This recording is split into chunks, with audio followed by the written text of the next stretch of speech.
The following news flash is brought to you by the Lone Star Lowdown, providing your daily bulletins for the commodities market, today in history, news updates, and the inside scoop into the tides of the alternative. Markets for Friday, February 19th, 2016 are currently trading with gold at $1,225.73 an ounce, silver $15.33 an ounce, Texas crude $30.77 a barrel, and Bitcoin is currently sitting at about 418 U.S. currency.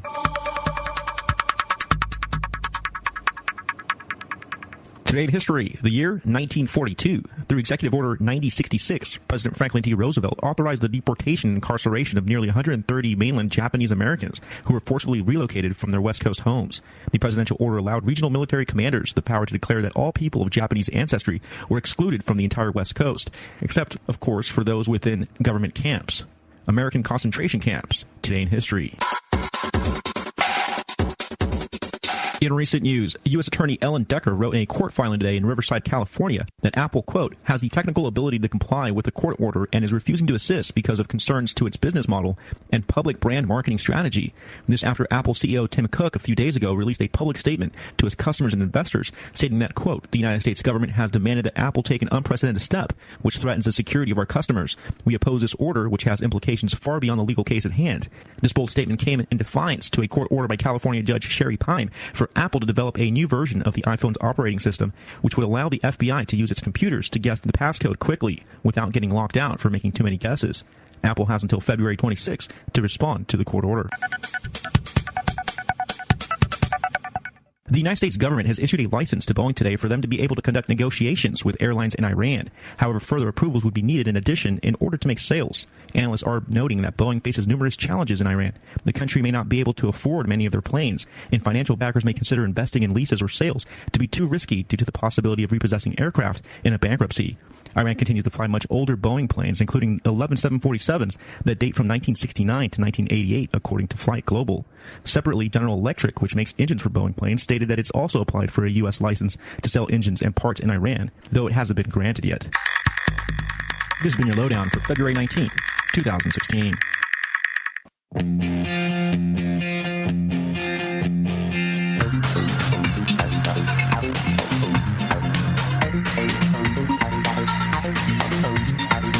No one had a bad trip. It was all very good. No one had a bad trip. It was all very good. Nope. It was all very good.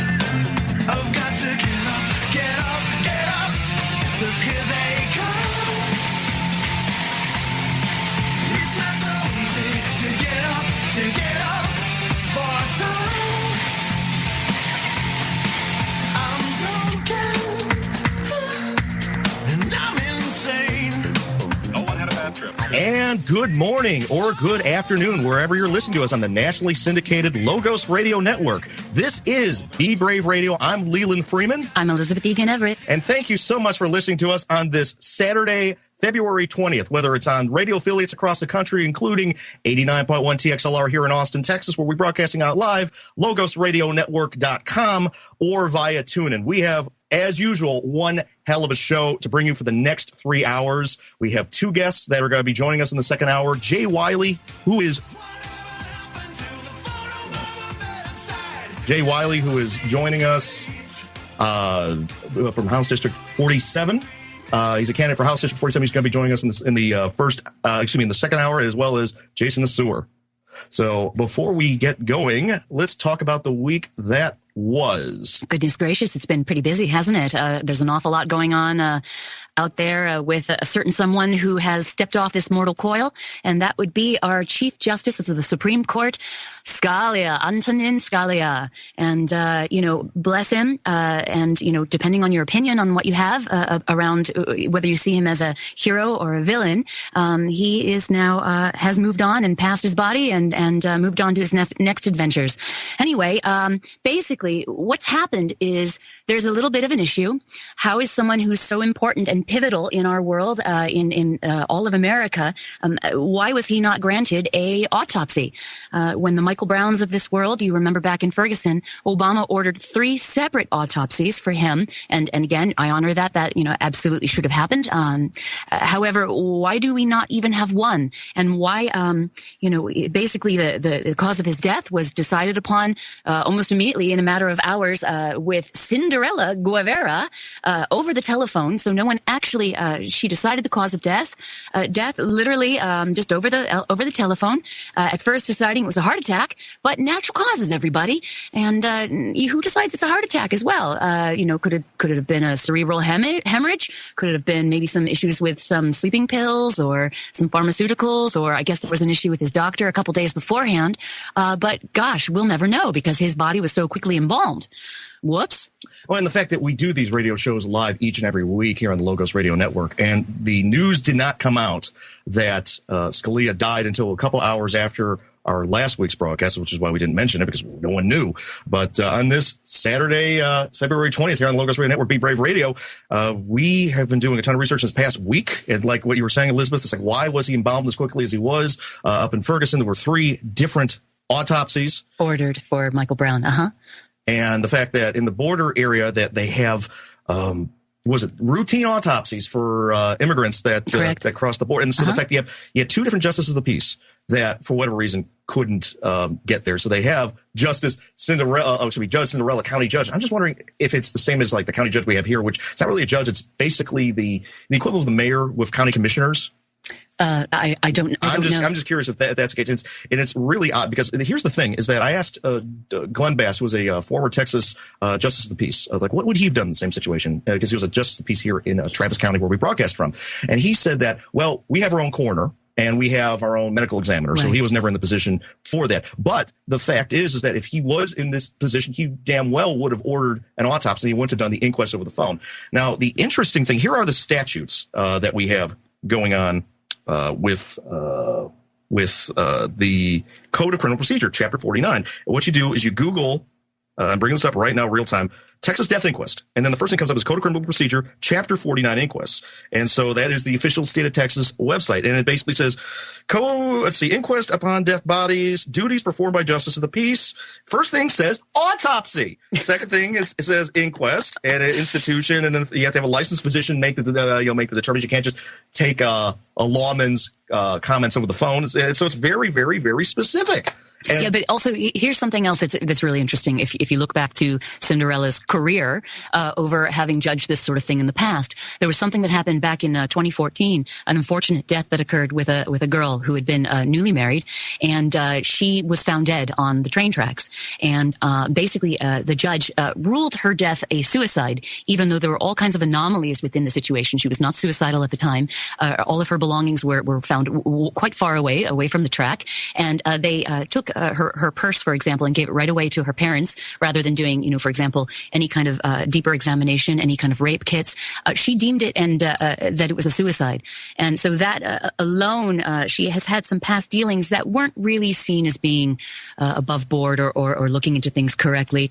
So she has a bit of a questionable past in how she judges things. Well, you look at David Knight's attempted interview through InfoWars earlier this week, and they posted the video where she basically said, I made my statement, now get out of my courthouse. Yeah, but you walk in and what is it that she's got this one picture by her desk of JFK, and that's kind of, in its own, universal way, a bit of a kind of horrific joke, JFK and everything that went on around that, and then here we are again in a situation where we're watching, a mafia war going on, basically, who says to 3 different papers in 3 different interviews that there was a pillow over his head, but nothing to worry about, folks. I mean, that's a psyop, if anything. And then they said heart attack, but here's the thing, a heart attack is a fairly violent death. You go through spasms, and for them to say, pillow over his head, but the sheets were not ruffled. His PJs weren't ruffled, so no worries, Not everybody. his PJs, the sheets. And his clothes.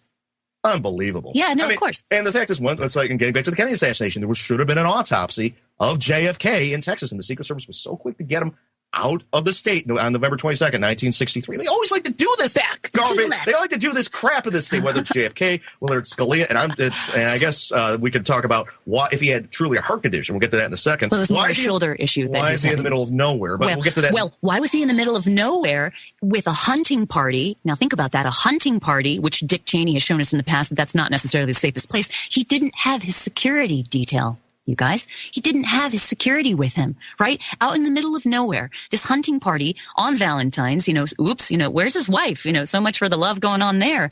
But also, this is me, in my esoteric mind going on thinking, wait a minute, isn't that also, the 13th through the 15th is an ancient celebration. It's a pagan celebration called Lupercalia. This is a Roman celebration all about werewolves and wolves and Lupercalia, Scalia. And this is about purging evil spirits and clearing the land forward as you go into spring, and I just think timing on this, and look, on a certain level, who cares? But on another level, we know how the elites think. We know that they're super into their secret societies and all their mega rituals and all their numerology. Just look at all the information that comes out around the IMF and the World Bank and how they situate everything. You can literally watch them coming out in public and talking about working with the magic of numbers and ceremonies. So, I wouldn't be surprised if they arrange something to happen to Scalia. You can literally see an interview with him a little while back on Fox where he's talking about Obama saying, what can he do to me? He can't do anything to me. I have life tenure. Obama can't touch me. Well, that was back in 2012. Was that when he did that? Yeah, it was back in 2012. But here's the thing. He was still, 77 back then. Right. And the fact is that he sounds, not to be, trying to think rude to our older population, but he did not have the sound of someone who was a voice of someone who was 77. He sounded like he was in his 40s or his 50s. He was. Look, he was on his life purpose, and whether you agree with him or not, he knew how pivotal of a role he was playing for America. And obviously now with him gone, it's going to make all the difference in what there's like 50 different cases that are coming up this year alone. And he was the most conservative. He was the most constitutionalist. He really, and this is how I feel about the Constitution too. It's protected us for so long. It is not a living constitution. It is what you would say is an enduring constitution for a reason. Those things were put together by our founding fathers for a reason, to protect us. And now here we are. What is it? I think it's we've got four justices. Only about 3 of them are actually conservative, really. If that. Scalia was the one that was a truly conservative. Well, we're gonna see an awful lot. Here's Obama having said, remember, in one of his last interviews, he was talking about taking audacious actions in his last year. Well, I would say this all is certainly audacious, isn't it?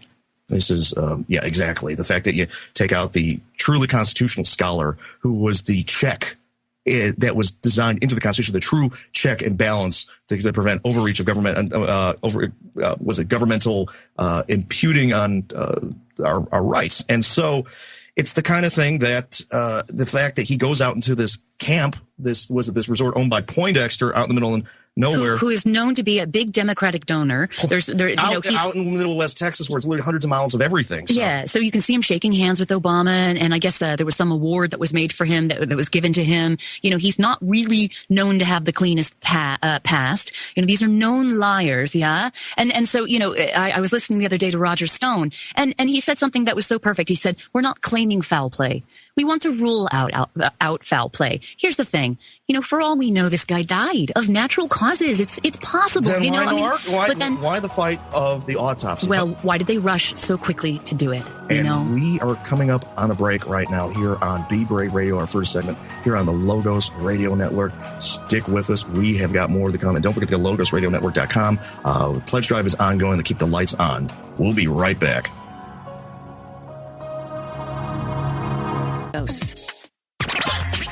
You are listening to the Logos Radio Network. LogosRadioNetwork.com.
welcome to Be Brave Radio here on the nationally syndicated Logos Radio Network. We're having a little bit of technical problems on this February 20th, 2016, but hopefully we should be up and running right now. I am Leland Freeman. I'm Elizabeth Egan Everett. And we have a stacked show today. We have two guests in studio in the second hour. Jay Wiley with House District 47 candidate here, as well as Jason Nassour, who is running for Travis County Precinct 3 Commissioner. And before we get to our guests, we are talking about the week that was. We have a ton of information on Justice Scalia. We have a ton of information on the Pope and a bunch of other topics. So let's get right at it. It might be redundant, but we'll just kind of repeat what we were saying in the first segment with regard to Justice Scalia. Yeah, well, that no autopsy was ordered for basically what was one of the most important men, pivotal men, as we go forward into history for America. And it's really quite shocking that that nothing's been ordered, that we can no longer have any toxicology reports be verified in any way, shape, or form, because he's already been embalmed. They escorted him via, 20 lawmen from where that camp was, deep in, Southwest Texas to El Paso. Yeah. And think about the word autopsy. It's actually a Greek word, and it means see for yourself. Well, guess what? Including Cinderella Guevara, the judge, she didn't see for herself. No one really saw for themselves. And yet here we are hearing that there was a pillow over his head. Now, mind you, it's very possible, now Poindexter's coming forward because I have a feeling somebody groomed him and said, oh, no, it was a pillow basically above his head, meaning over his head. And it's like, then why did you say that? Sorry, guys. Sorry, guys. But that's a deliberate psyop. If anything, that's a warning. I think that's a warning to other people saying, well, look, we did it to him. We can do it to you. Well, here's the thing. John Poindexter owns this piece of property out in the middle of nowhere. And this is Southwest Texas. So you're literally hundreds of miles away from anything. And the fact is that there's a town called Marathon that's literally hundreds of miles from Big Bend National Park. So it's literally a marathon from that town to other parts of any other part of civilization. The fact that you had two justices of the peace who couldn't, for whatever reason, make it out there. It's the Supreme Court justice. I mean, one of the most important people in the United States. And then they have a county judge, Cinderella, who does an inquest over the phone. Now, here's the interesting thing about Texas law. You can Google Code of Criminal Procedure, Chapter 49 inquest. Just Google Texas death inquest, and you got Code of Criminal Procedure, Chapter 49 inquest. This is the State of Texas website. And the first thing it brings up duties of the Justice of the Peace. First thing, autopsy. Hey. Second, inquest. Hey. Inquest hearing. Institution. Physician. Not takes the word of a U.S. Marshal or a sheriff's deputy over the phone and then say, oh, well, I got to make my ruling, and then have him embalmed as quickly as possible so you can't get toxicology. Well, how about if we just follow standard operating procedures? Couldn't we just do that for one of the most important men in America? Considering that they do that with all these immigrants that try to cross the river down there, and then they do a regular autopsy. In fact, they're complaining that they're running out of money because they do autopsies left and right. Bad, so or sad. What happened in Ferguson. Yeah, Michael Brown had 3 different autopsies ordered. By the president. Well, by the president. By Obama. So I would like to see at least one. And again, look, Scalia perhaps did, wander off the mortal coil, possibly through natural causes, but we'll never know. We'll never know. And here's the Cinderella, what a fitting name, off into fantasy, who's known as, quote unquote, a woman with a problematic history. This is someone who's already shown us through certain situations in the past that her judgments are not necessarily the soundest. Look what she did with the girl that was found dead on the train tracks. So, why don't you go over that again? Okay, so there was a woman, I think Mandela or Mandy, or she had just gotten married, and she was found dead on the train tracks. Now, instead of doing any kind of research or looking into maybe was this girl dead beforehand, her items, her clothing, her purse, everything was quite far away from the track. But here's the deal. No autopsy was ordered, no rape kit. Her purse was immediately given to her family members, and who realized only too late that there was no autopsy ordered. And and suddenly, oh well, that was a suicide. It's like, wait, excuse me? What? Really? The family was basically saying that she was not suicidal. And again, who does their job over the phone? And it's one thing for this poor girl, but how about for Judge Scalia? Yeah? The most constitutionally consistent Supreme Court justice, who's been a constitutional scholar and unwavering. The fact, like you said, you brought this interview of his on Fox, I think it was Fox Business from 2012, where he goes, what are they going to do to me? This is a lifetime appointment for a reason. So it remains not politicized. Although you look at these judges, it's gone the opposite effect. Like with the judge that screwed my father over, Ewing Werlein Jr. If you Google him, you go on Wikipedia, he has been known to collude with the prosecutors and hold exculpatory evidence away from the defense. Example, the Enron Nigerian Merrill Lynch barge trial. All the defendants got acquitted on appeal for that matter, because what should be something to allow these judges to act with constitutional consistency, that they don't have to worry about an election. Instead, it protects them. This is, I'm a lifetime appointment. I could be as corrupt as possible. And Scalia was the exception to that new, what is it? I'm trying to think of, I hate to use the term rule, but like, for example, John Roberts.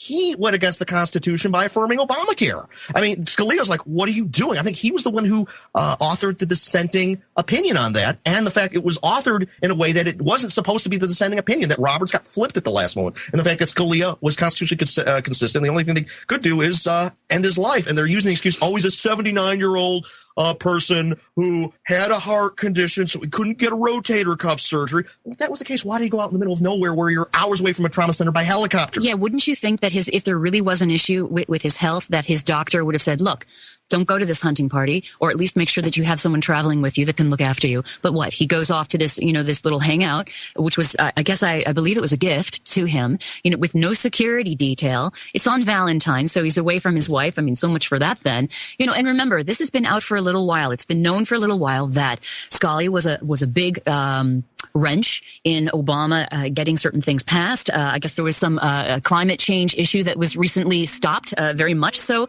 because of him. Billions of dollars are hanging in the lurch. And we will pick this up in the next segment here on Be Brave Radio on the Logos Radio Network. Truly user supported radio. Go to logosradionetwork.com. There is an ongoing pledge drive. We'll have more details after this short break, and we'll be right back with Be Brave Radio. Stick with us.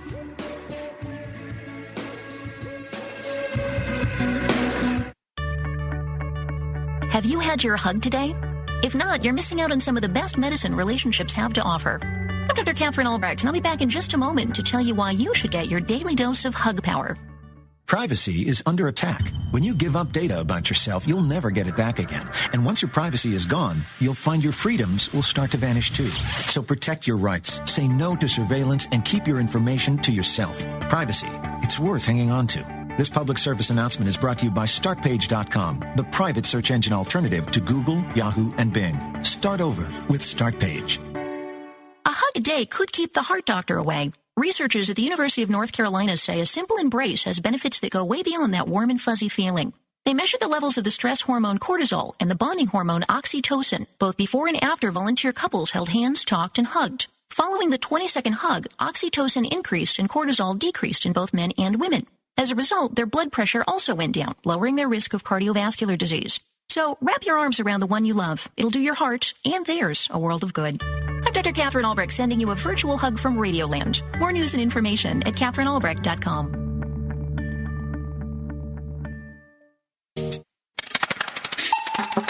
You're listening to the Logos Radio Network at logosradionetwork.com.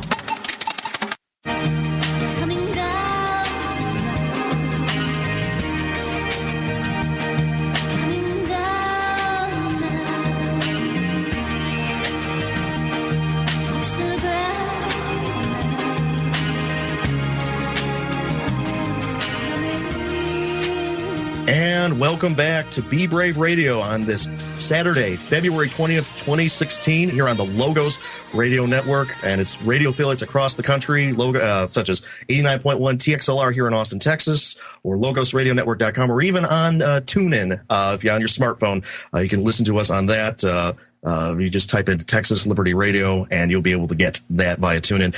We have had a bit of a technical issue. We weren't on the producers end registering an output signal on the first segment, but we apparently were on the air. We're not entirely sure, because we are putting out very, very important, sensitive information about death of a sitting Supreme Court justice, the most constitutionally consistent. So it's ghosts and machines. You never know what's going on, but but we are here, we are live, we are broadcasting, and we'd like to thank everyone at the Logos Radio Network for having us have our show each and every week.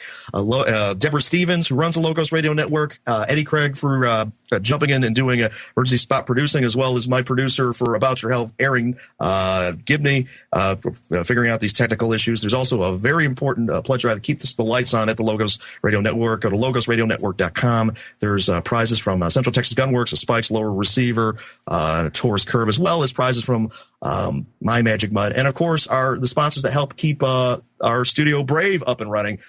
Brave New Books at 1904 Guadalupe Street, which will be hosting Roger Stone next Saturday. We'll go into details shortly. Nature's Pure Organics, Hill Country Home Improvement, Burke's Superfoods, our show-specific sponsor, Cabo Bob's, with 2 locations in Austin, Texas, on Ben White Boulevard and the North Drag at the UT campus here. They have these enormous burritos with fresh meat, fresh veggies. They make the tortillas right in front of you. And their sodas, they don't have corn syrup or aspartame. They use cane sugar. It's amazing stuff. So that's Cabo Bob's Burritos. And more often than not, we have 2-for-1 coupons available at Brave New Books for buy one burrito, get one free. So come on by, get some stuff at Brave New Books, and then pick up the coupon and then head out to Cabo Bob's. And for this show specifically, also like to thank Rock Army Records for supplying us some donor mics. Our primary mics are with their friends at the Crypto Show. They're broadcasting live from Anarchapulco. They'll be on Sunday and Wednesday, 8 to 10 p.m. And so their next show is going to be live from Anarchapulco.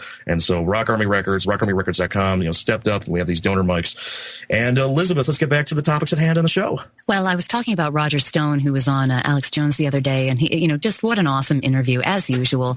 And Roger Stone is really known for having so much inside, information and has done for, something like 8 presidential campaigns. He's in many ways the shadow advisor to Trump. I think in many ways he's the reason why Trump is able to come out really fighting at the level that he's able to right now around the 9/11 issues, the 28 pages that we're all wanting to see of the redacted information from the commission report, but also to do with exposing so much originally around JFK, and he was involved with Nixon. But goodness gracious, he's about to come out with another book that's going to expose the Bush crime family syndicate. He made a case against LBJ. He revealed Nixon's secrets. He chronicled the Clintons' war women, and now he's exposing Jeb and the Bush crime family. And the fact that the Bushes and the Clintons go back so far, decades. Well, and he's actually going to be here at Brave New Books on Saturday evening, I believe. He's going to be selling the books. He's going to be talking and speaking. You can get your book signed and come on out.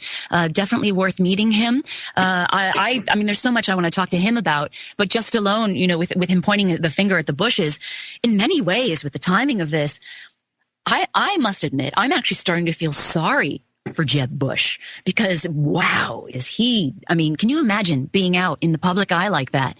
And he's really he's flailing at this point, isn't he? I mean, have you seen all the videos and all the news articles coming out where, you can literally see Trump and the others eating him for breakfast? Trump even took his web address because he failed to renew it.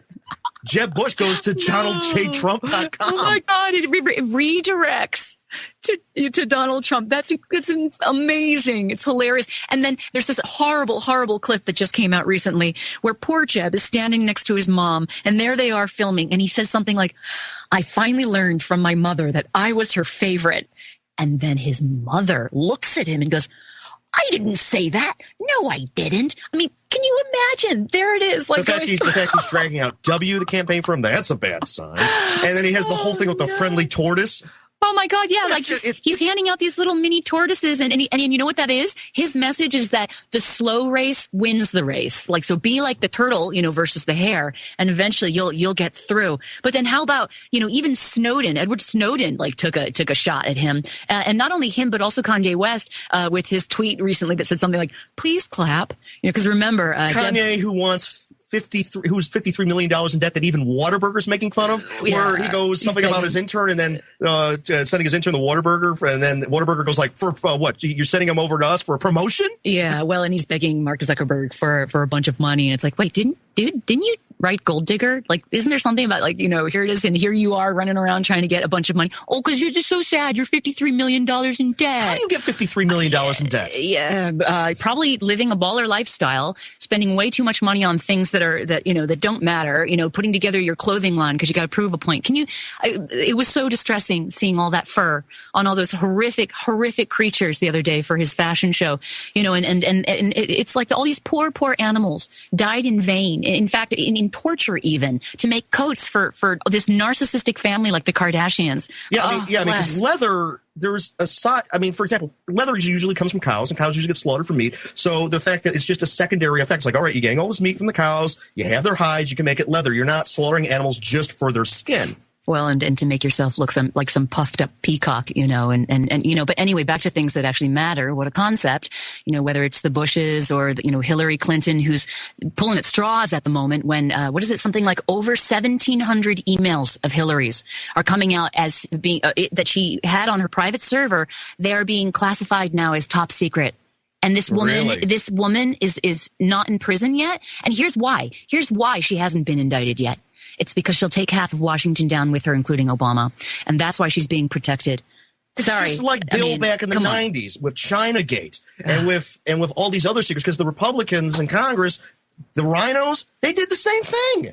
Well, I mean, it's like you have people that they're all dirty, so they go like, we can't indict the Clintons for this crime because we'll get tacked on with it as well. I mean, if you look at the Smyrna, Arkansas, that the Clintons and the Bushes were through Oliver North were deep in bed with Iran-Contra. Yeah, absolutely. And didn't actually that makes me think of wasn't John Poindexter Oliver North's boss or something? And yet here's Oliver North who basically got through everything by lying to everybody. And sorry, I'm thinking of John Poindexter back with Scalia. I mean, I'm doing a bunch of. My name's Freeman. So, but if you look at the names of these people, John Poindexter, Judge Cinderella. I mean, come on. Poindexter and Cinderella. There you go. Have fun with that. And Scalia, basically taken out on Lupercalia. The werewolf holiday. I mean, what are you doing, you guys? Like, gosh, crazy stuff afoot. No, but back to Hillary. Here she is. She's resorting to giving a whole bunch of money to all these female pop stars now to try to big up her image. It came out that she gave out $70,000 to Katy Perry.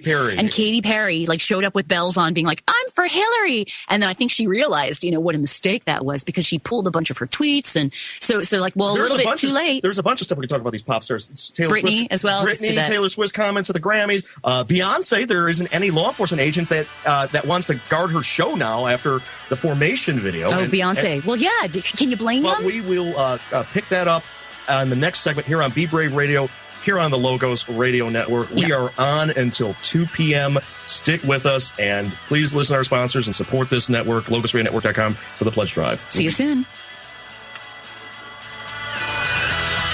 Easy.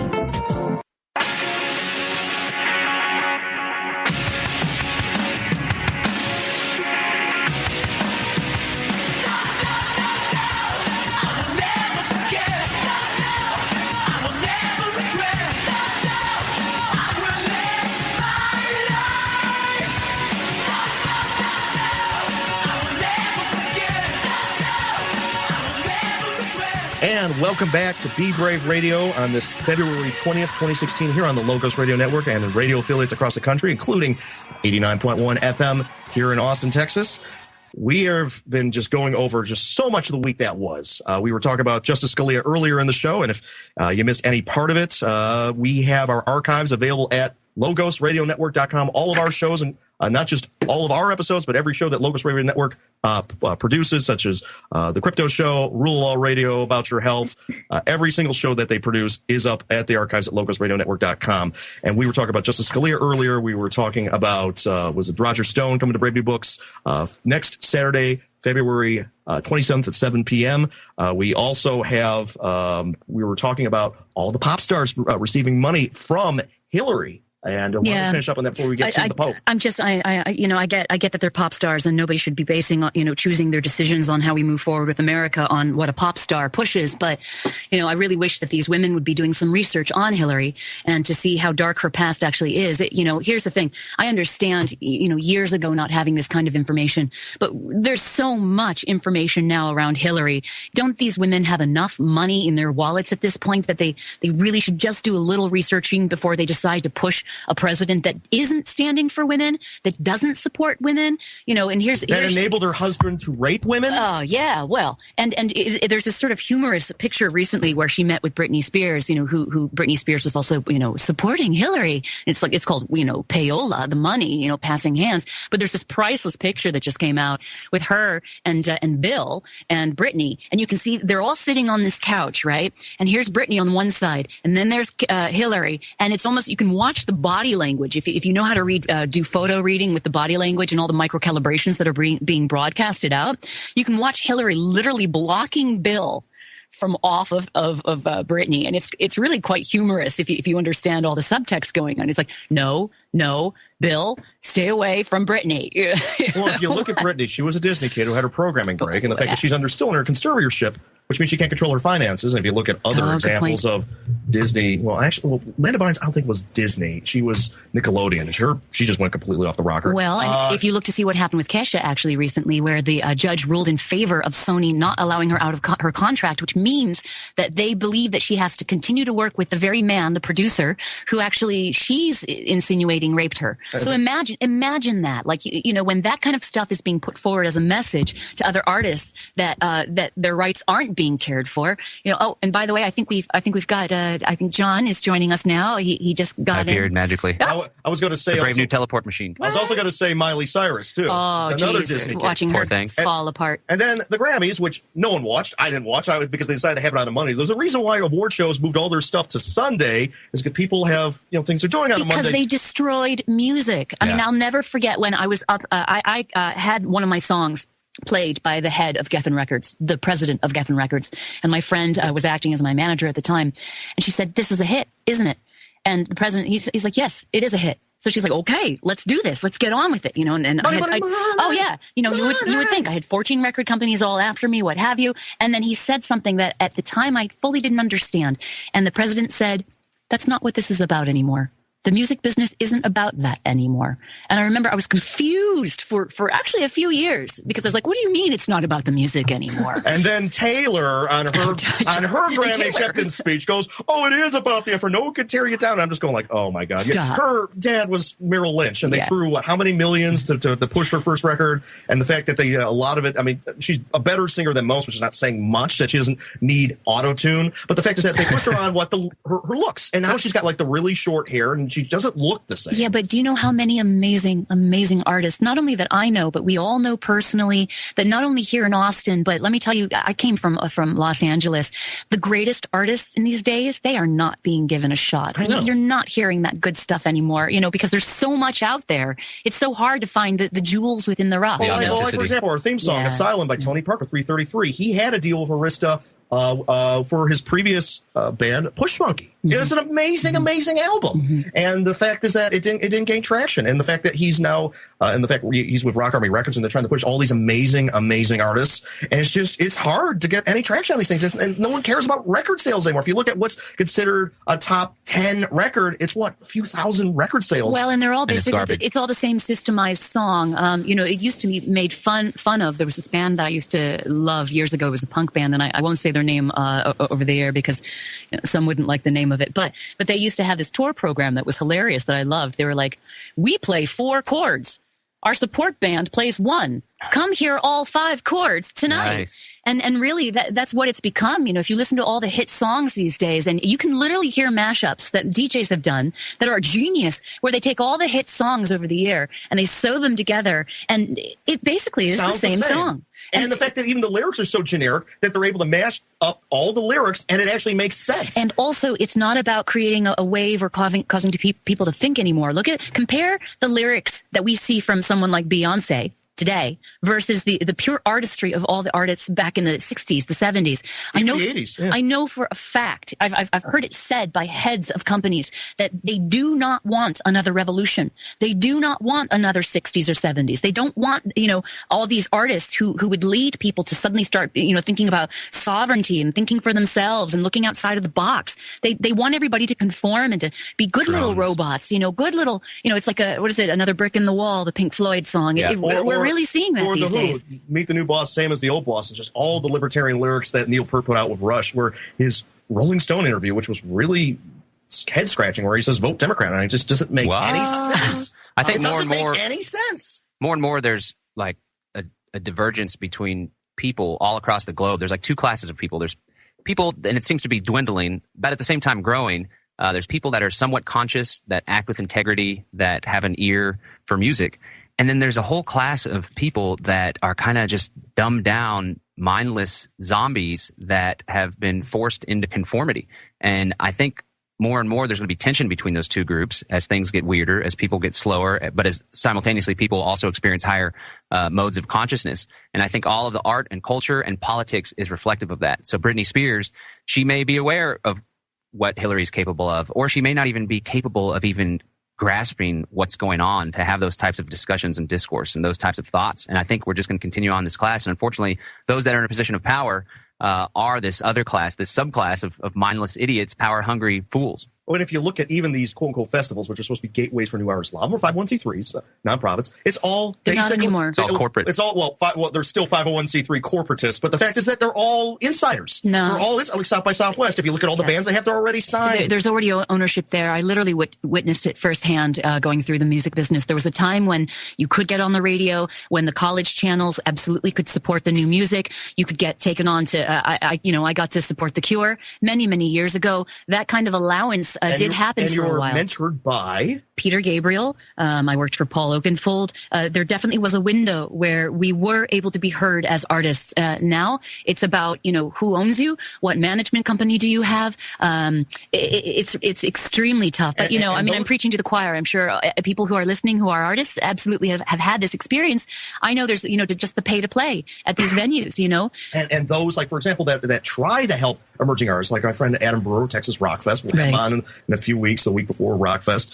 He has had for the past, I think, 16 or 17 years, his music festival at Seven Netches, which is right next to 6th Street during the same time as South by Southwest, that caters towards independent artists. He doesn't charge people to come in. There's no wristbands. He has 20,000 locals go through, and it's just South by always tries to kick the chair out from under him. Well, and instead they've got these all these old dinosaurs that they're rehashing up from the dead. Had hits. How many? Well, the fact that the city even had to put their foot down, saying that you bring Gaga and have her play at Stubbs, or if you have Justin Timberlake and he's playing at the Copper Tank, a nightclub which has like a couple hundred people, and you have these, and they say, well, this is a safety hazard because you're bringing in artists for these novelty shows that no one's going to be able to get into because you're playing to venues that maybe have 1,000 people capacity that are documented play arenas, 15 to 18,000 people. So you're having a safety hazard where everyone's trying to clamor in to a building that maybe holds 1,000, probably more like a few hundred. Well, so they've gone to South by and they said, no, you can't do that. This is getting ridiculous. Yeah, and often that way, it's not only is it like a fire hazard, but it's also a miserable experience. Well, you also have people, dense on the street where, like what happened to the impetus was this 2 years ago. There was some DWI pullover where the guy then decided to run from the cop and then with his car went through several barricades and mowed down several people on Red River. And so it's just the city is, and this is what the limited aspect of government is like, okay, what actually can they do to protect us, not impede our rights? Right. But we will be back with the second hour of the program after this short news break. Jay Wiley it will be with us for the first half hour of that, and then Jason Nassour will be with us for at least half hour, probably more time than that. Starting after this short news break on Be Brave Radio here on the Logos Radio Network. Stick with us. We'll be right back. And also go, if you missed any part of the show or any of our shows, logosradionetwork.com and click on archives.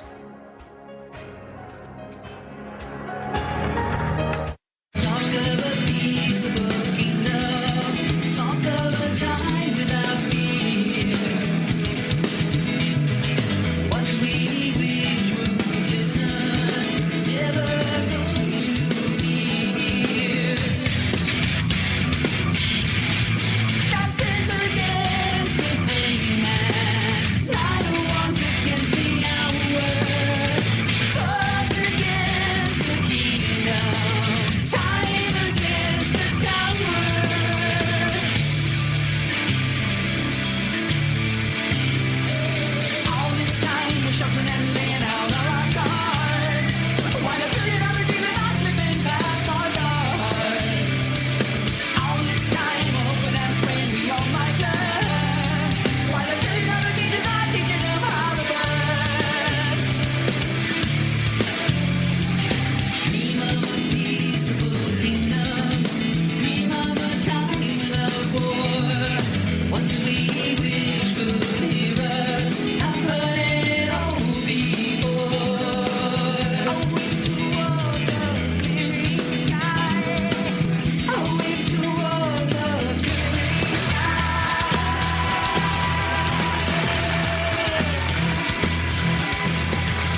And welcome back to hour number 2 of Be Brave Radio, going from 11 a.m. to 2 p.m.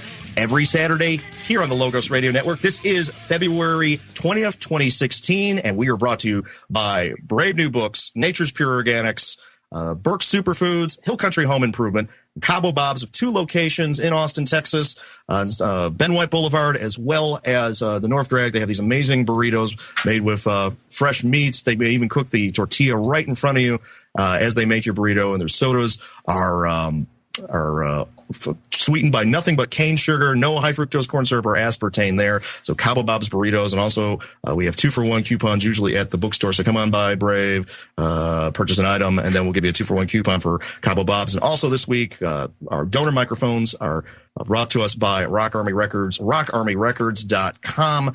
They have always been a good friend of ours and come through for us in a pinch, as well as the Logos Radio Network and everyone involved, including Deborah Stevens, Eddie Craig doing a spot producing for us. He has a show Mondays from 8 to 10 p.m. on the Logos Radio Network, and he also teaches a traffic school at Brave New Books every Sunday from 2 to 5 p.m. We are joined by Jay Wiley, who is running for House District 47 for the Texas House of Representatives, as our first guest here in the second hour. Jay, why don't you tell us why you're running and why you feel that your opponent, Paul Workman, has failed as a representative for the people of West Travis County? Well, thanks, guys, for having me. It's exciting to be on the show. First time on the show, and so I appreciate it. I'm running for Texas House here in western Travis County, and I'm running against Paul Workman. And, just for years, Paul has really been the epitome of really kind of the, Republican in name only. I mean, he's really been an establishment guy, really been hostile to liberty in a lot of different ways. In fact, he just goes around really, really kind of mocking liberty in a real strident way. And those of us who care about liberty, he really just mocks it in a really strident way. And so, we've been, conservatives have been disgruntled with Paul for a long time. He's voted for Joe Straus every session, the last 3 sessions that he's had a chance to. The first bill that he ever introduced in the House was a bill that would give Texas ID cards to illegal aliens. It would establish a guest worker program in Texas for illegals. And, and we know why that is because, his industry, his business is the construction business. And so they're really looking for cheap labor. And so that was the reason he did that. And, he's been hostile in so many different ways to taxpayers. He gets F ratings from some of the great, all the great conservative grassroots organizations. And he's really got one of the more liberal records among Republicans in the Texas House. And so I felt, like I was just tired of yelling at the TV screen. And it was time for me to step up and really challenge him. He hasn't had a real strong challenge ever, and this is his toughest yet, and things are going very, very well. We're really doing well. And so, and the fact that you like you say, you have a ton of endorsements. You also filled out the Lone Star Gun Rights constitutional carry, not only the survey, but also the the declaration that you would be proactive with constitutional carry legislation when elected. Yeah. At Lone Star Gun Rights, so LoneStarGR.com. Yeah, absolutely. I mean, I was eager to do that. I don't understand why Paul would just ignore that. Paul has been fairly weak on guns. He's got all the traditional kind of establishment gun organizations endorsed him, NRA and people like that. But I'm very excited that I've got the National Association of Gun Rights, which is a very strong supporter of the Second Amendment. I understand fundamentally that the most dangerous place you can be is a gun-free zone, but Paul Workman, voted last session to establish gun-free zones on college campuses, and worse than that, to give liberal, college administrators the right to decide where those gun-free zones are going to be. And so that's, and again, he's mocked me in debates for that.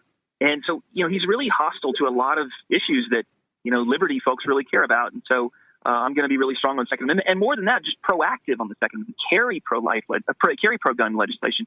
I mean, that's what I want to do. And Paul has just been, really on the sidelines on a lot of these things. He votes the right way more often than not on these issues, but he isn't proactive, doesn't carry legislation, and oftentimes he votes the wrong way. So we can do a whole lot better, and that's why I'm running. And you're not going to vote for Joe Straus for Speaker if he gets reelected in San Antonio? Absolutely not.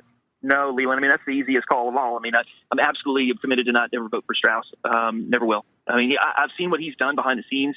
I've seen how he and his lieutenants behave behind the scenes and how they kill conservative legislation behind the scenes. And Paul Workman's one of his lieutenants. And so I'm not going to vote for Straus. I've committed to do that. And that's one of the big reasons I'm running, actually. And the fact that they also lie about the good guys, like they put out these things exactly which right. aren't, to try to slander people from trying to unseat them and lie to the voters. I mean, for example, most recently, one of Workman's mailers came out this week. You want to go over the points that he made and which aren't true? Well, we had a couple of things. He's been going around. He actually photoshopped a photo of me hugging Hillary Clinton. What? And said that Wow. Yeah. People have approached me and said, "Is that a real picture?" I mean, some of the elderly folks, especially, they think that's a real photo. And so what it was, he mocked me for voting Democrat. Well, what happened was Rush Limbaugh had a thing in 2008 called Operation Chaos. And the point of it was we had already decided McCain was going to be the Republican nominee.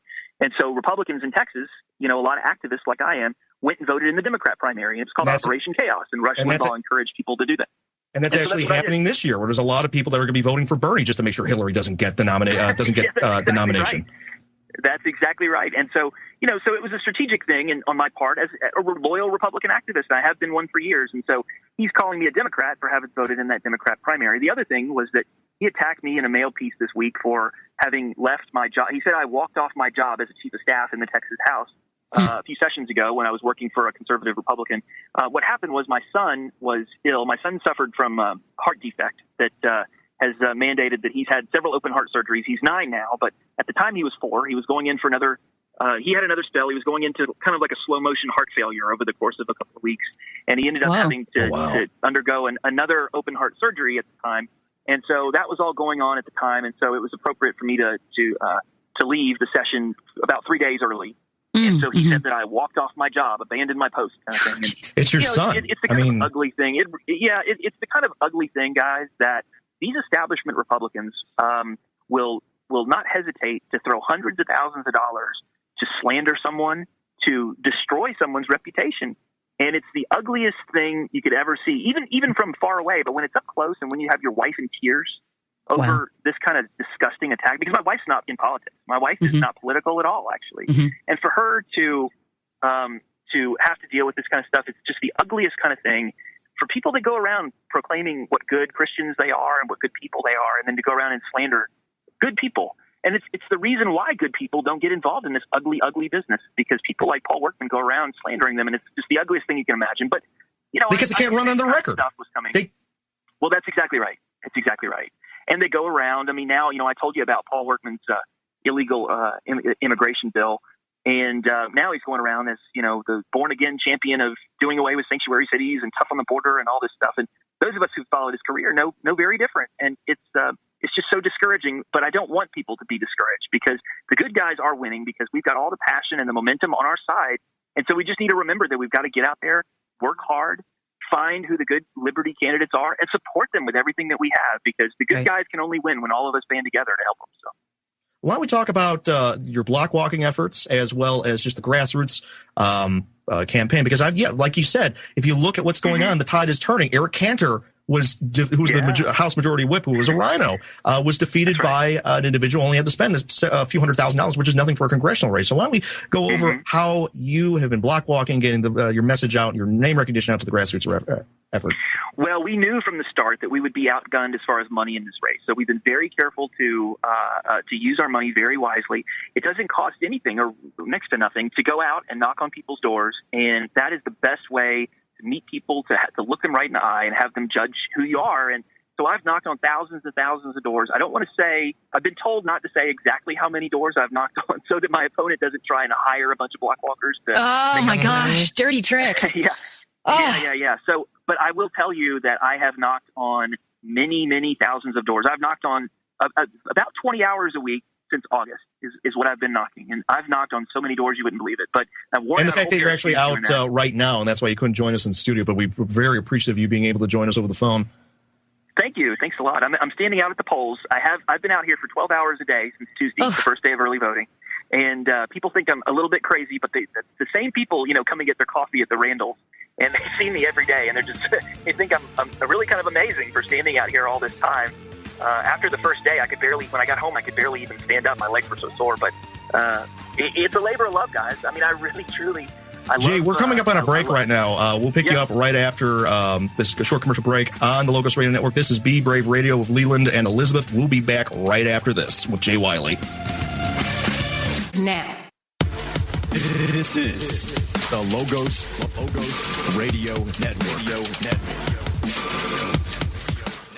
I give my heart and soul to the burn all of our lives, going out of our minds, looking back to our birth, forward to our demise.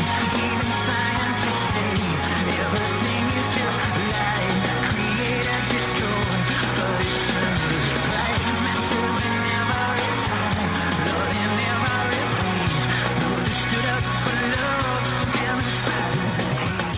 And welcome back to Be Brave Radio on the Logos Radio Network on this Saturday, February 20th, 2016. We have Jay Wiley, who's running for Texas House District number 47, with us on the line. And Elizabeth, you wanted to ask him a question about his opinion on early voting. Yeah. Hey, Jay. I just, we've had a couple different guests in the studio, and they've had different opinions about the concept of early voting. Now, Laura Presley came in, and her main message was, please do not vote early, because often there's some issues that can arise from that. However, then we had James Dickey come in the other week, Travis County Republican Party chair. He was really adamant for people to get out and do early voting. What would you say your opinion on that is? I don't know. Laura is, really kind of become an authority on the problems that we've had, especially in Travis County, with voting. I haven't seen anything untoward. Now, of course, she knows a lot more about how these things how votes are cast and all of that. Sure. So she's sort of an authority on that.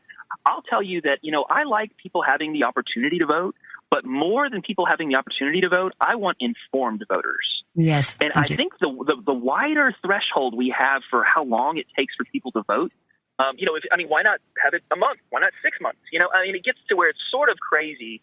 I wish we could have a finite, a more tighter time frame for early voting, because frankly, there are just not many votes cast in early voting the first few days. Really, everybody scrambles the last couple of days of early voting to get their vote in.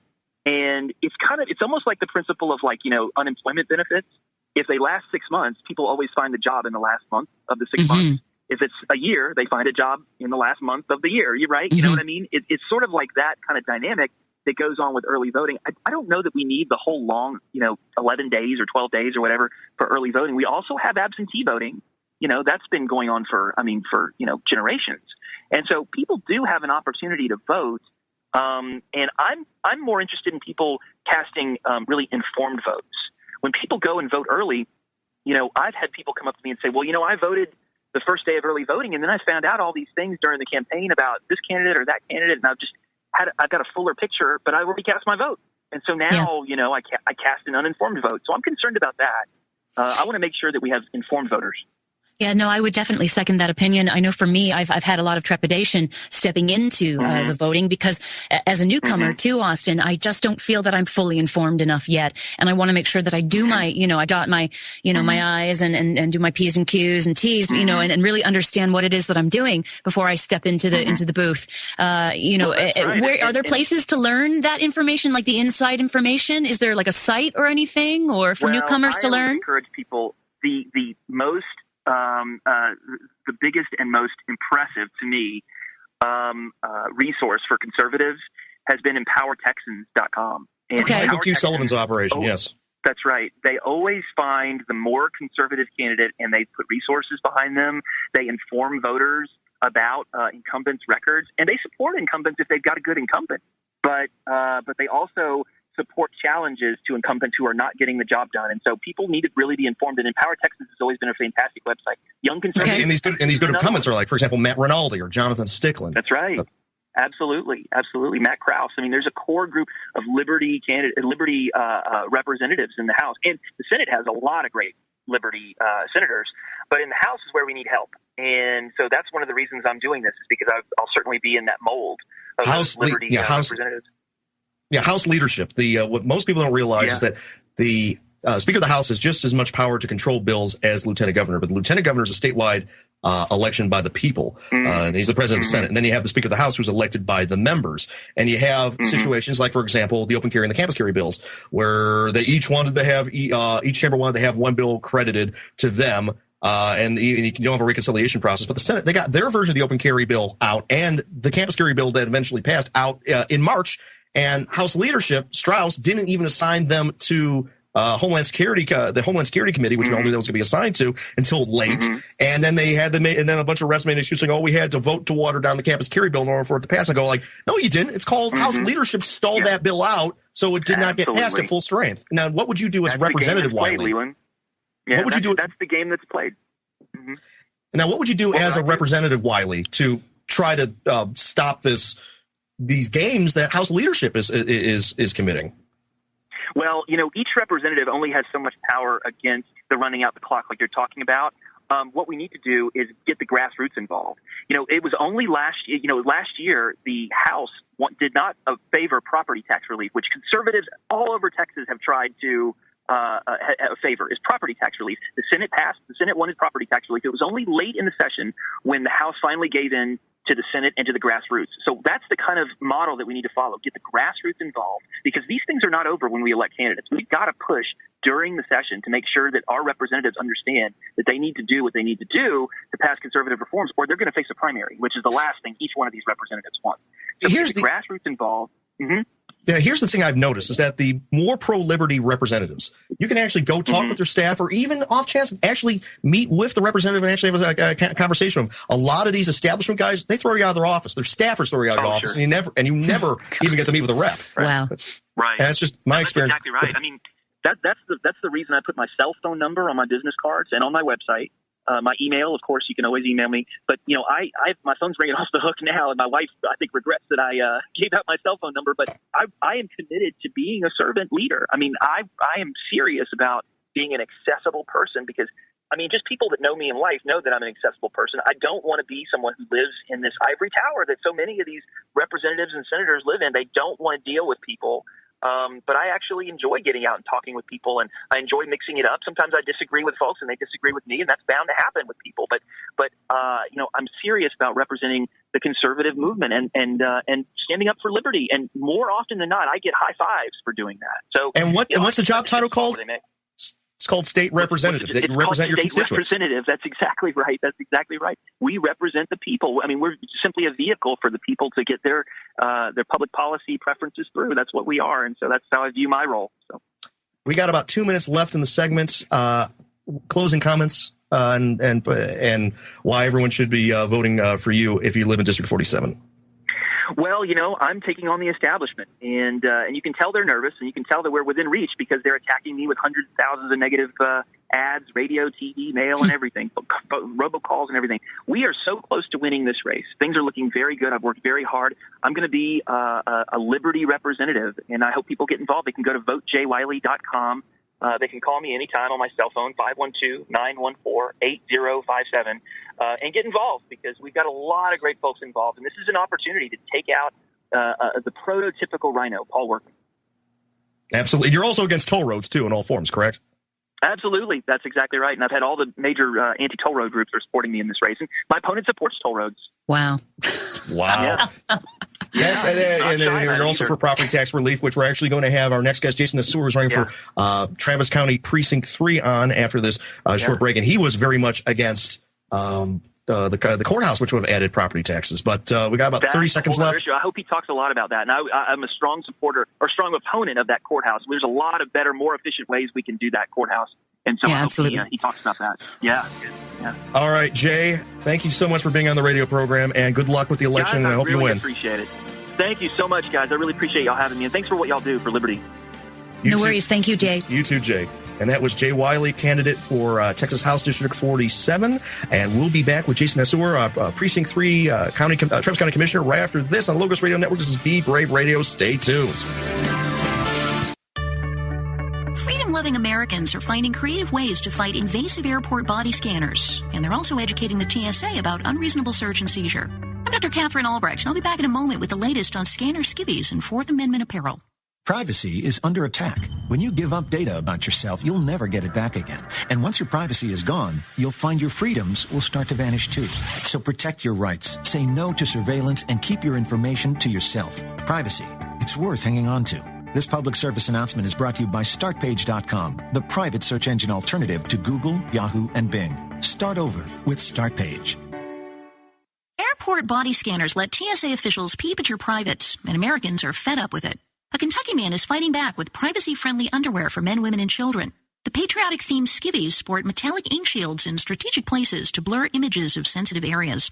Other freedom-loving entrepreneurs are selling shirts with the Fourth Amendment printed in metallic ink. The resulting body scan image is emblazoned with a reminder about constitutional protections against unreasonable search and seizure. While these are valiant efforts, the best defense is to refuse to be scanned at all. Join me in saying no to airport nakedizing machines. I'm Dr. Catherine Albrecht. More news and information at CatherineAlbrecht.com. Reading about chemtrails. Live Free Speech Radio, LogosRadioNetwork.com.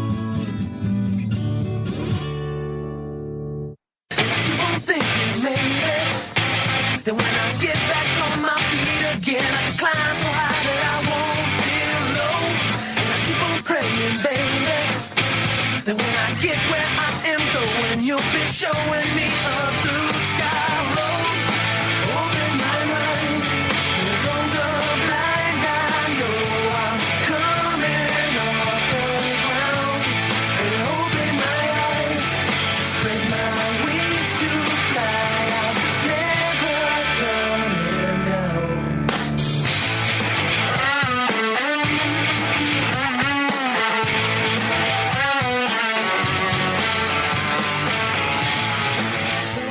Welcome back to Be Brave Radio here on the Logos Radio Network on this February 20th, 2016.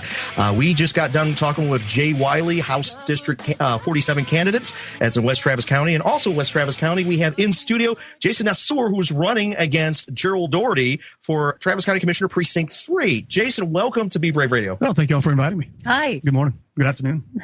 Or depending on where they're listening across the country. That's right. So, first of all, why do you feel that you need to run against Gerald Doherty? I mean, I've gone off on all of this radio show and my other radio show on this network about your health, about the courthouse, and you were talking about at various community functions about certificate of obligation. So why don't you just have at it, Jason? Well, that's a popular question from a lot of people, right? Gerald and I run around in the same circles quite a bit. 4 years ago, I actually met with Gerald and told him I wanted to run for Travis County Commissioner, that there were things I wanted to deal with. And he had told me back then he had a couple things he wanted to do, and that was going to be his last term. And so I came in this time around, announced, and a month later he decided he was going to run again. And so my intention to run against Gerald wasn't really predicated on a battle with him, but based on everything that had been going on over the past 6, 8, 9, 10 years, things like you mentioned, borrowing money when we don't really have to, not really taking the steps to fight tax increases without looking and dealing with our budget, were things that were brewing for me, and ultimately led to me deciding I was going to run. Now, what is a certificate of obligation for those that don't know? And we have like $400 million in certificate of obligation debt in Travis County? Well, no, we got more than that. We've borrowed $400 million over the past 10 years in certificates of obligation. And what that is it's a non-voter approved bond. It's money that's borrowed without going to the vote. And I saw a deal from a couple of people posted today talking about like the courthouse and visiting with Gerald. He had said, look, I wanted to bring that vote to the people instead of getting certificates of obligation for it. And I don't doubt that the other 4 Democrats on the commissioner's court wanted to just borrow the money. Oh, I saw, was it Judge Eckhart's, Travis County Judge Eckhart's thing that the Statesman posted after the bond was defeated. And she's like, everyone, we're going to regroup. We're going to build this thing regardless of what the voters think. And I'm just going like, wait a minute. The voters have spoken. They don't want to have more debt for this courthouse. And the $287 million doesn't cover cost overruns. It doesn't cover the purchase of the land, which was a certificate of obligation, correct? Correct. Look, the certificates of obligation, Gerald is out there at this point because it's a big point for me, right? This courthouse saying, look, it was my idea to take it to the voters. And that doesn't do any good for me. Number one, he shouldn't have been taking it to the voters. He should have been advocating completely to the contrary for the courthouse.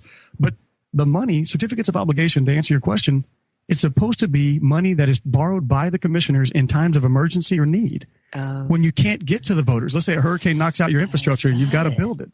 Or there are basically 4 or 5 different variables in which you can borrow the money. But as a practical matter, it's if they can do something cheaper, then it can be done after a vote. And I can tell you that I would say probably not $1 out of the $400 million couldn't have gone to the voters before it was absolutely necessary. Like, for example, when they bought the property for the courthouse, they spent, $30 million in the open market? I think they paid $21 million for it, and it was worth $16. And it was originally owned by the Austin Museum of Art, so it looks like kind of bailout to them? Oh, I don't know if it was a bailout. I just know they paid too much for the property. And then was it 700 Lavaca where they had the commissioner's court? They paid, $66 million to the Johnson family to buy a building that was, 25, 30 years old. And then they dumped another, $30 million into remodeling it? They bought it for $63 million on certificates of obligation and then borrowed another $40 million to go and renovate it. Oh my God. And then there was was it the criminal courthouse that we're still paying bonds on? Yeah. That this is completely out of control. It's completely out of control. And the problem that we have is, number one, there isn't a need. It's not like, the money is so much cheaper today than it's going to be at a time of vote. We've had low interest rates now for, I don't know, going on 7 years, 6 years. You can go to the voters and have them vote on it. There's not an emergency need in the sense that there's something that's happened horrific to our infrastructure that we've got to repair. Get to the voters and deal with it. They don't want to go to the voters because they know they're going to lose that opportunity. Well, that's what it is. I mean, that's why they, the whole situation arose in the first place, is that they know that they wouldn't have gotten the money. Of course. Simple. And here's something to think about. Not only are they using tax dollars to purchase these properties, but once it's government owned, that means there isn't property tax being paid on these properties. That's right. I mean, take for instance, a big sticking point for me is the fact that in this particular budgetary cycle, you got $951 million that was approved in the budget. They borrowed $93 million in certificates of obligation, or there's some question about whether it's somewhere between 80 and 90 million. And $30 million has been earmarked to build the Ronnie Earl District Attorney's Office. And that bothers me. That bothers me tremendously. Number one, they pay too much money for the land that the building's going to be built on. And two, that Gerald would sign off on a budget or otherwise in any way advocate for monies to be borrowed without a voter approval to build the Ronnie Earl District Attorney's Office. Which is how big is the Ronnie Earl District Attorney's Office compared to what that courthouse was downtown? I don't know what the overall structure of it is. I know that the land that they're going to build it on, it's going to be a good sized building. It's a city block, isn't it? Yeah, it's a pretty good sized building. And the other thing to think about too is that the district attorney's office was put in the Thurman Blackwell Thurman criminal courthouse. And the fact is that building is only 15 years old. That went over budget and it took longer for them to build. So the question is, okay, so you built out this space for the DA's office in that building. Did they know that they needed to expand? Because that is millions of dollars of construction costs for a space that they only used for 15, 16 years? Yeah, number one, the Blackwell Thurman Criminal Justice Center is a prime example of just lack of business acumen when it comes to developing our infrastructure here. It was outdated before it was finished. The day it opened, there were people wrapped around the building because they couldn't get in, because when they ran over budget, they didn't put in brand new elevators. They went and bought used ones and stuck them in there, and they were breaking down day one. So they're not actually spending money where it actually needs to be spent. Yeah, right. Even the Austin Chronicle made fun of that. Oh, the Blackwell Thurman building is a joke. It is not functional. Every time you have any type of jury trial setting or any type of busy day, people are waiting to get in the building. And I mean, you're waiting a long time. It's a tough deal to swallow. But look, you talk about the DA's office. They bought 700 Lavaca. I was opposed to the concept of spending that money on 700 Lavaca, but they did. And it didn't get our vote for it. And I still question whether or not it was, in my mind, we use the word legal and illegal really loosely. It's not that it was illegal. I just don't think that it met with county policy as far as their ability to borrow that money. And there's plenty of room to put the DAs in there. Yeah. I mean, there's plenty of room to put everything in there. It's like a 10-story office building? It's a huge building. And the thing was, it's 30 years old. So they had to spend, $40 million to renovate it? I want to say they spent about $1 million a floor. Oh, that's insane. And in these harsh, economic times when people are needing to be aware of where every dollar goes. Oh yeah. Now you hear all this money we're talking about spending. Yeah. Right. And you talk about, look, we're in an economic prosperity here in Travis County. No reason to tease anybody about what's going on really right here relative to the rest of the world. But all this money's being borrowed. And yet the Travis County commissioners in 2005 said to the sheriff's department, I'm sorry. I know we promised you a pop scale raise schedule, but we're going to have to freeze it because we're in an economic downturn. The sheriffs haven't gotten their pay raises going back to 2005. They have people right now that are 15 to 20-year veterans that are training new hirees that are making 30% more than they are. Wow. And the fact is that you look at, for example, the city of Austin, they pay, APD officers, their starting salary is, $60,000, $70,000? Oh, no, let me tell you, both Travis County Sheriff's deputies and APD, they both make a lot of money relative to everybody else. And in a debate that Gerald and I had a couple of weeks ago in South Brody, I made the comment that they weren't getting the raises that they were entitled to. And his point was they're the second highest paid sheriff's department in the state of Texas. And I said, welcome to the highest and one of the most expensive places to live. Mm-hmm. Yeah, it doesn't discount the fact that you promised them a pay raise schedule and you took it back on them. We are with Jason Nasur here on Be Brave Radio. We will be back right after this quick commercial break here on the Logos Radio Network with Leland and Elizabeth. Stay tuned.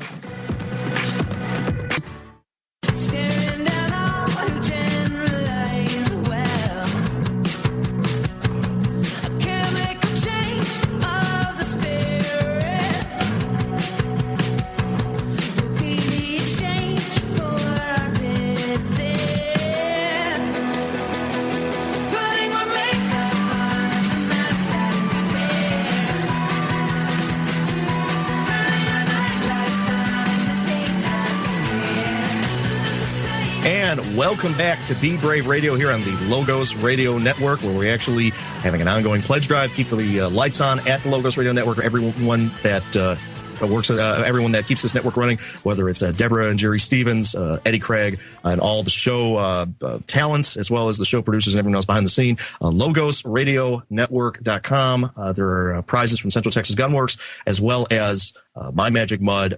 Logos doesn't get any hidden money from taxpayers or like what NPR does, where you have all these underwriters. It's truly listener supported and sponsor supported, and that is it. There is no hidden or tax dollars funneled into this thing. It's truly a private enterprise. And we're with Jason Nassour, who is running for Travis County Precinct 3 here in Travis County, where we're broadcasting from at Brave New Books. And we were talking about county taxpayer dollars going to waste and being an off break. We're talking about money being funneled into these nonprofits, they're not necessarily NPR, but nonprofits like that. And why don't we go from there, Jason? I mean, it's a tough subject because you don't necessarily get to see where all that money goes. But when you look at a situation where you borrow $44 million in what we were talking about earlier, the certificates of obligation, and then you find out that they turn around to give $30 million to nonprofits. Yeah, that's hard to say. You're going to borrow money that we got to pay back, and then you're going to donate it to an area where we have no opportunity to get a return on the investment or otherwise get our money back. Yeah. It's a non-taxable, non-business oriented,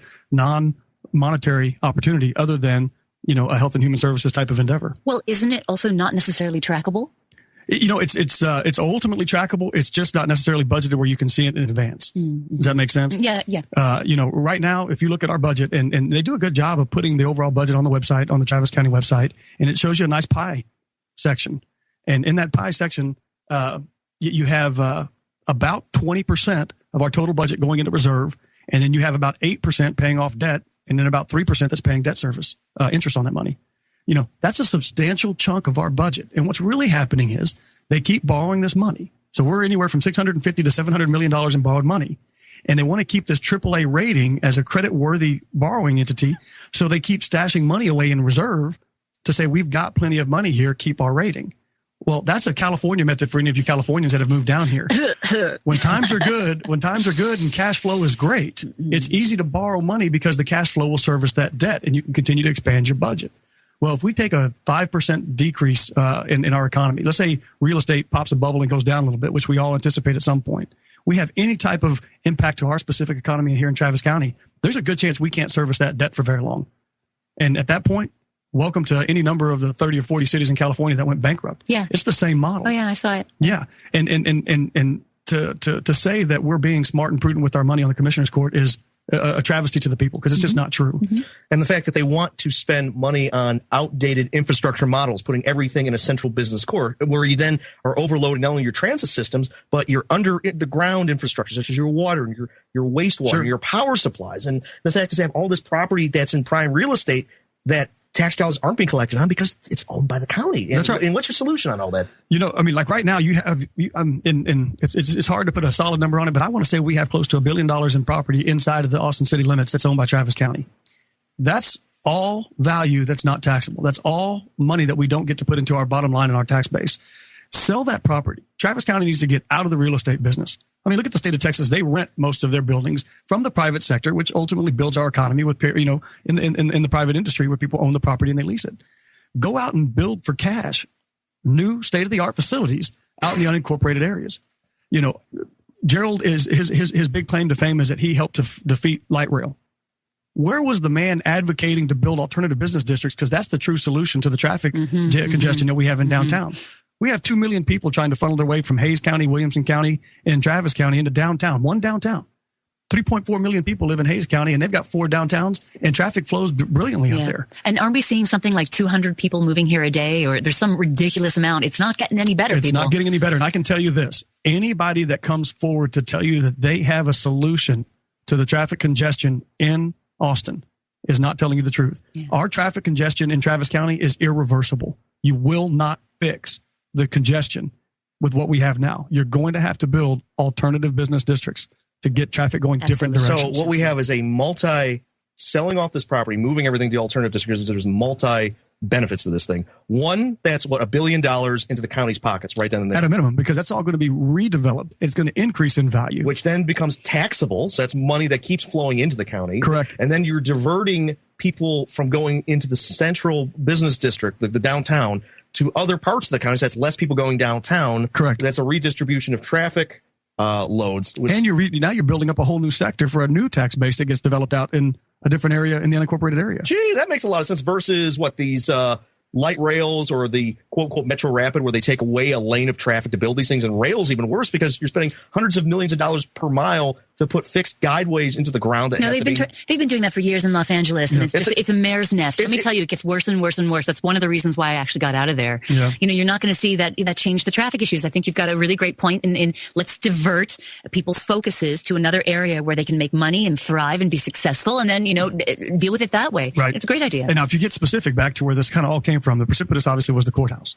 And if people thought that it was too proactive to get into the selling and rebuilding in a new area, because there's pros and cons for it, but ultimately I think the pros outweigh the cons. Yeah. Where was our commissioner's court in saying, look, why can't we use what we have now? Their big push on the $287 million was because the courthouse was overcrowded and old. The Blackwell Thurman Criminal Justice Center, which is 9 stories and has about 15 courtrooms, is empty after 12 o'clock every day. And you can simply move over and utilize that facility in the afternoon. And more importantly, not one complaint has come from the commissioners about the system that's used at our courthouse, which is called the central docket system. Such a duh moment. Yeah, the central docket system is a cattle call for lawyers. Everybody shows up at 8:30 in the morning, every lawyer for the entire day, and you sit and you wait all day for your opportunity to be heard. Gerald said, I can't beat the judges. They speak for themselves. They control their own world. And I said, you control the budget. And so you have the cattle call. Of course, that means not every lawyer gets heard, so it has to get rescheduled again and again. Sit there, and if you don't get reached, you come back. And if you don't get reached, you come back. Okay, there's got to be some sort of weird backroom dealings, though, in this, because for them to not do that, like what is not being told here? There's something we're not seeing. Defense lawyers charge their client by the hour. They love this. They can send them bills. Plaintiffs' attorneys hate this because they work on contingency. Yeah, and more importantly, you got to look at who was our senior judge for 20 years, Judge Dietz.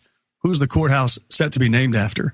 Judge Dietz. Who was the truly biggest proponent of the development of the new courthouse? Who was out advocating? Who was always late to court because he had to go and work on something relative to this courthouse? Judge Dietz. Who was it that dictated ultimately how this was all going to play out in our courthouse daily? Yeah. Judge Dietz. Who was it that works hand in hand? Sarah Eckhart with Judge Dietz. And let me tell you, it's a shame. It's a shame when you create the problem to try to make a solution fit. And so many people suffer because of it. Thanks so much. Thanks so much. And it was design build. They showed like a layout of the floor plan. They go like, well, we're not entirely sure what it is, but this is a representation. I'm just looking at this and I know a little bit about high-rise construction. And every floor you go up, you need to have more and more space allocated to infrastructure. And I'm going to look at this and go like, there isn't that much space allocated to infrastructure for the HVAC system, for the plumbing, for the fire egress. The more floors you go up, the wider the staircases. You need more elevators. They only showed like 3 or 4 elevator bays. I'm just looking at this and going like, you need to have at least 20 for a build. You obviously want to have like 1 per floor if you look at these high density commercial buildings. And they also said, well, we're going to have to spend all this money to build out these armored holding centers for a civil courthouse on every floor, even though we're not going to build out every floor for courtrooms right away. And I'm just going like, well, when do you plan on building this thing? It's like, well, it's a 20 to 40 year plan. I go, you're going to have infrastructure that's 20 to 40 years old that's collecting mothballs that is just, it's got to be torn out and replaced anyways because it was not used. And then they also tried to say, oh, it'll be subsidized by this office tower that's going to be built. And I'm going like, what developer is going to spend money to build an office tower if the ground lease says that the county could take it at will if they need the space, plus the fact that they were going to put this underground parking in, which costs a lot more money instead of just building a courthouse on top of a parking pedestal, which means you're limited to what type of building you can build because all the underground infrastructure is already engineered. Now, I know you're in the know on most things. Let me ask you this: were you aware that the $287 million would not have completed the courthouse project? I'm very much aware because the county always goes with overruns. No. I mean, not just the overruns.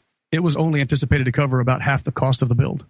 Why am I not surprised? Yeah, that's the sad thing. And then they lied. And look, remember, we have to pull this back a little bit because of a lot of our listeners, and for example, for me especially as well. Well, we're still learning about this. You guys are extremely well informed. Well, the fact they even lied and they said that the 287 was going to cover the furniture, which was not the case. Yeah, basically you have a situation where they went to the voters claiming that we had a courthouse overcrowding and had to build a new courthouse. Yeah, and it was a big push. I was telling you about Judge Dietz, who was a big proponent and advocate for it. Sarah Eckhart was a big proponent. Everyone was.